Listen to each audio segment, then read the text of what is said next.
Dundas's role is not unlike that of the role played by John Mackey of Whole Foods, who was publicly lauded as a vegan by numerous leaders of well-known animal advocacy organizations, though he was at the time and still is the CEO of one of the largest meat-selling corporations in America.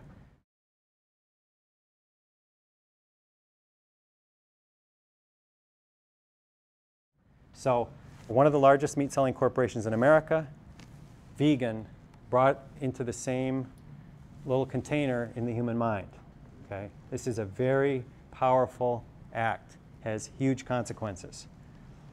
The term vegan originated in the 1940s, and it's connected with an English person by the name of Donald Watson. And from the very beginning, what was the core of veganism? It was a decision not to participate in the exploitation of others. That's what it means to be vegan ultimately. In its historical, proper sense, it means I am not going to participate in the exploitation of others to the extent I'm capable of. It's very clear. So it goes without saying that whatever Mr. Mackey's personal dietary habits might be, as one of the largest meat sellers in America, it's quite difficult to imagine how he could be described as a vegan. Okay? That stretches the imagination, to say the least. At an animal rights conference in the critical year of 2005, when this huge shift of embracing the industry and shifting the message toward the promotion of humane animal products really gained a lot of steam, the president of the largest farm animal sanctuary in the U.S. introduced Mr. Mackey, who was given the honor of keynote speaker at the conference. And here is the introduction he received. Now, this year, obviously, the title of this is The Power of One. Our next speaker is one powerful fella. He is one of the most influential people in the food business in this country. He also happens to be an outspoken vegan. He's spoken out publicly to major media like the New York Times, Newsweek, about being vegan. I've also had the opportunity to be in meetings with him where he is speaking with folks who are not vegan about the benefits of being vegan. So he does not shy away from who he is and speaking about what he is passionate about. He also seeks to incorporate his personal values and desire for a more humane, more compassionate world in the business world. And that can be quite a challenge. And I think each of us in our daily lives face such challenges, face being vegan in a non-vegan world. So it is now also he's a man who I've come to respect and admire greatly over the past several months as I've seen him in action at meetings among some people at his own business and otherwise. So anyway, it's now my pleasure to bring up John Mackey. So when you think about what's going on in this moment, in my opinion, the word vegan was degraded and stripped of any connotation of what makes it such an inspiring ideal. The commitment not to participate in the exploitation of others for reasons of conscience. And so when a person who is one of the largest meat sellers in the United States is connected with the word vegan over and over and over by numerous leadership figures in the animal advocacy movement, for all of the people out there who look to such leaders for guidance, for leadership, something really huge happens in their understanding of what it means to be a vegan. Okay, so somehow now veganism has been being connected with changing the ways that animals are used and killed. Okay, this is something new.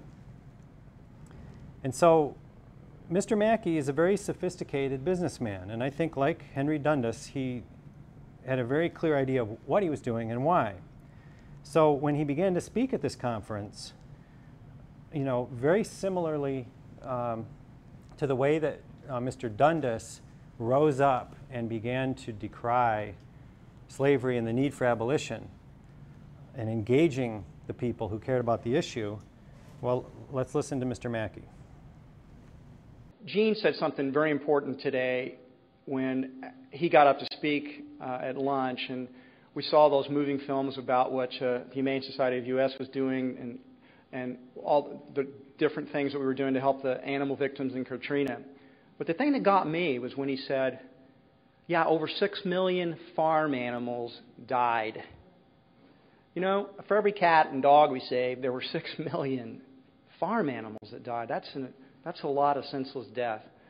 And God, we in America we kill, if you count the farmed catfish and whatnot, I read it in the book, it's up to over 11 billion animals a year.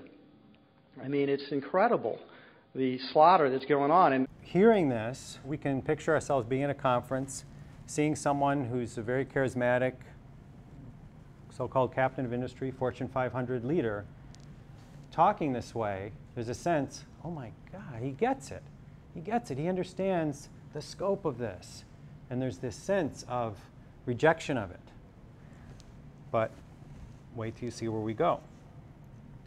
So he goes on later in his talk to discuss how he worked together, how he brought together a coalition of those involved directly in the exploitation of animals and animal organizations to develop a new set of standards, which at that time were called the Animal Compassionate Standards, for the use and killing of animals. So animal advocates, leadership figures from some of these large organizations came together with people from industry, met behind closed doors, and hashed out what would be acceptable. And so he discusses this. This process is a multi-stakeholder process.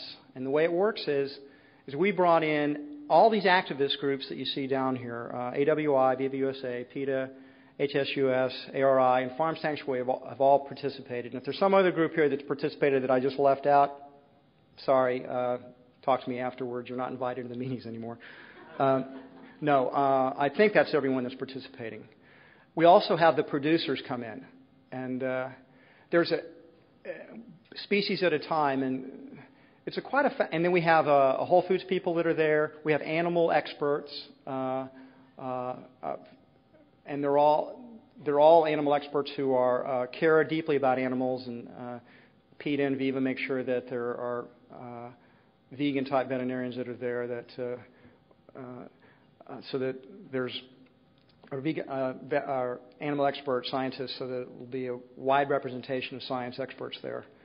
Because, you know, oftentimes you get into kind of a disagreement between what the producer says and what the animal rights people say, and I mean, heck, Whole Foods doesn't know what to do, so we have to kind of refer back to the animal experts, and they need to sort of guide us.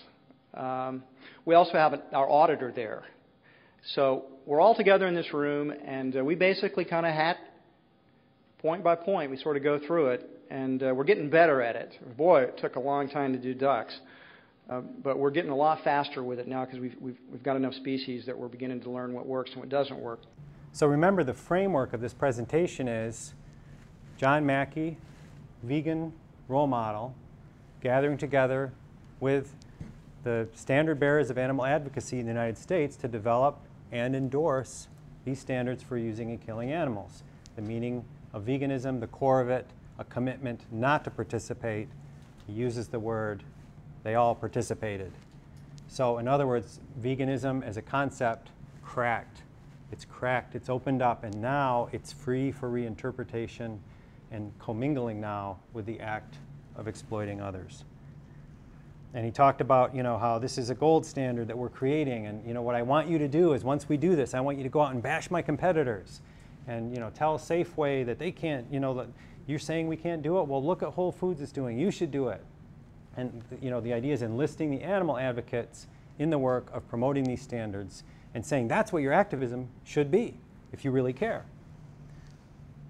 And then that, you know, troublesome activist in the crowd who's feeling a little uncomfortable and, you know, just not quite certain why, gets up and asks him, you know, Mr. Mackey, you know, well, why do you sell veal? You know, you're trying to be on the cutting edge, and, you know, what about that? And then when he speaks, he reveals what his actual value system is, what he actually serves, what his actual priorities are. So this is a telling reveal of what is under the facade. And veal? Whole Foods veal is very humanely raised. It's not tethered. It's not anemic. It's humanely raised as any cow is humanely raised. So We don't see that if it's a crime to kill an adult cow, it's a crime to kill a baby calf. I mean, same argument can be made for lamb or anything else. I mean, Whole Foods is a grocery store, and our customers want to buy dead animals. And I've already answered this. If we stop selling that, we're going to go out of business. And it can't happen because we can't. I mean, I can't stop it. I can't stop it. If we don't do that, we'll go out of business. Therefore, the only way we can help the animals is to continue to raise and kill and sell them by the millions. This idea was put forth by the CEO of a Fortune 500 company to a room full of animal advocates, and the sale was made. The sale was made, okay? At least to these large organizations that got on board with this and formally endorsed it to the public. Okay, so if you wonder why there is a certain amount of struggle and conflict within the world of animal advocacy in our particular era, I would trace a great deal of it actually back to this time in 2005 when industry was allowed to come right into the center and start dictating the meaning of the concepts that guide our vision. And people that were so caught up in large-scale exploitation were held up as role models. So 4 years after this, after being endorsed by 17 animal organizations with a high-profile media blitz that really branded Whole Foods as the, quote, animal-friendly meat seller. Okay, very successful. New York Times articles, a lot of TV coverage. None of these standards were ever implemented, but the public is largely not aware of that. The impression was made, Whole Foods is a visionary, they're going forward in a new direction, they care about animals. And actually, all of this endorsement was given by all these animal groups before anything had actually been done. Nothing ever was done.